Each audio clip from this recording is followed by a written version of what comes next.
agos ng mundo, sa kung ano lamang ang kaya ko.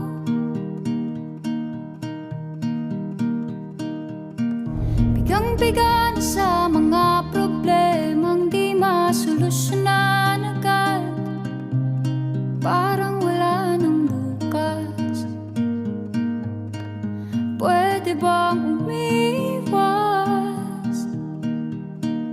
Hinahanap ang sarili, ngunit di nakakayanan sa ligaw na dinadaanan ko.